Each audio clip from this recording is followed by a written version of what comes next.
ఇన్నేళ్ళ నుంచి రోడ్లు ఉండిందా? ఇప్పుడే కొత్తగా వేస్తా ఉన్నారా?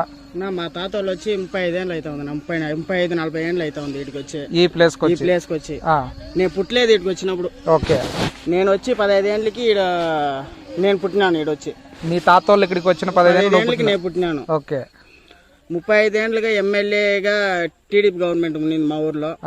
కానీ మాకు రోడ్డు లేదు, మమ్మల్ని పట్టించుకునే వాళ్ళు నాదోడు ఎవరు లేదు. వైఎస్ఆర్సీపీ వచ్చినాక ఇప్పుడు సీసీ రోడ్ వేస్తా ఉన్నారు, నీళ్లు సౌకర్యం లేకుండా ఉండే. యా గవర్నమెంట్ అడిగినా ఆ గుట్టుకి ఎవరు వేస్తారులే, ఆ గుట్టుకి ఎవరు వేసేకి అయ్యలేదు, మీరెవరు మాకు మమ్మల్ని పట్టించుకునేది అనేసి గమనైపోయినారు. మేము ఈసారి 5 ఏళ్ళకు ముందు వైఎస్ఆర్సీపీకి ఓటేసి వైఎస్ఆర్సీపీని గెలిపించుకున్నాము.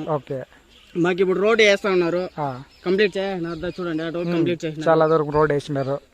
నీళ్ళ సౌకర్యము 3.5-4 ఏళ్ళకు ముందునే వచ్చేసింది మాకు మొత్తము.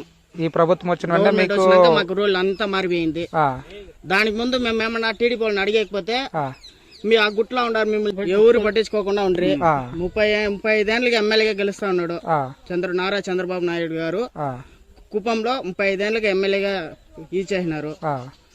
కానీ మాకు భరత్ అన్ని ఈసారి గెలిపించి మాకు అన్ని సపోర్ట్ గా గెలిపికి ముందునే ఇన్ని సపోర్ట్ చేస్తాను, గెలిపిస్తే ఇంకా బాగా సపోర్ట్ చేస్తారనేసి మేము కోరుకుంటున్నాం.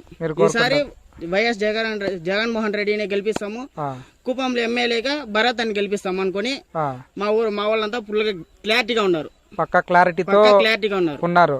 సో మీరేమంటున్నారంటే ఒక ఎమ్మెల్యేగా కాకుండానే భరత్ అనే వ్యక్తి ఇన్ని మంచి పనులు చేస్తా ఉన్నారు కాబట్టి గెలిపిస్తే ఇంకా ఎన్ని మంచి పనులు చేస్తారు. ఓకే.